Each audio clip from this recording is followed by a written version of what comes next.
James lacked for nothing, and after marrying him, neither did Lila. Not that she lacked for much of anything growing up. Catherine had done her best to make sure of that. "You'll be fine for a few days, won't you?" Her daughter's tone of voice added, "Of course you will." "Yes, but what about your presents?" Presents were always a good lure. Maybe they could get together beforehand. Sadly, no. Lila had so much to do. "You can send them along with us," she'd offered. William had beaten Catherine to the punch for Christmas plans as well, mentioning when she'd checked in on him that he and Gabrielle were taking the kids to Cabo for the holidays. "We need to get away," he'd said. So did Catherine. Nobody had offered her the opportunity to get away with them. But then, who liked to tag along anyway? "You spoil the kids," Bill used to say.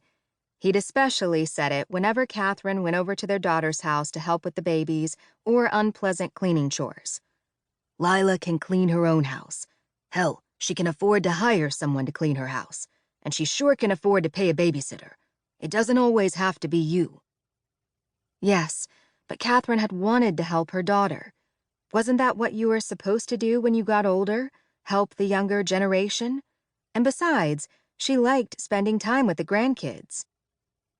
If Bill had been alive to witness her loaning their son that chunk of money for the bathroom remodel 6 months earlier, he'd have had a fit. William now had a new position in his company and was making a boatload of money. So far, there had been no mention of paying her back. He would, though, eventually. Hopefully.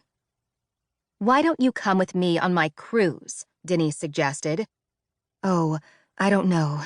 Catherine hesitated. "Come on," Denise urged. "This Christmas cruise is going to be fabulous. We'll hit all those European Christmas markets, drink glühwein, eat gingerbread, blow our diets." Not that Denise needed to worry about that. She never went more than 5 pounds over spelt. Catherine, on the other hand, rarely made it within 20 pounds over her ideal weight. If only she didn't like to bake and eat what she baked. "We can get back on them in the new year," Denise pointed out the coffee shop window at the gray Seattle sky. "Don't you want to get away?" Catherine did indeed want to get away, not just from the Seattle rain, but from her life. But you were stuck in the skin you were in, and no matter where she went, she'd still be going through what she was going through. "I don't know," she said with a sigh, and shoved away her to-go cup and the last half of her muffin. "I really don't want to be in a stateroom all by myself. That darned Janelle backing out at the last minute." Denise shook her head. "It won't be half as much fun if I have to go by myself." She wouldn't be by herself for long. Unlike Catherine, Denise instantly made friends wherever she went. "And who's going to keep me from eating too much Kuchen?" "Kuchen?" "Cake! German pastries are the best, trust me. Just think Amsterdam, Heidelberg, men in lederhosen." Catherine raised an eyebrow. "In December?" "Okay, maybe not, but who knows who we might meet?" Denise, the merry widow. She'd been on her own for 10 years. Carlisle, her dead husband, had been her one true love, but that didn't stop her from enjoying a string of boyfriends or traveling with girlfriends. Denise had adapted well to being on her own. Catherine wasn't sure she ever would. Denise brought out her brochure with pictures of the towns and cities where the ship would stop. "Isn't it magical?" It did look magical.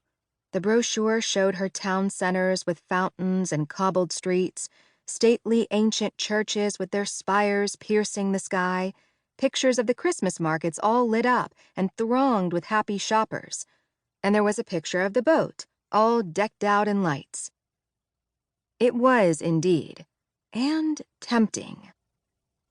"We can split the cost of the room," Denise continued, "and I'm sure my travel agent can work things out with the cruise company to get you on the plane, since Janelle only pooped out on me yesterday.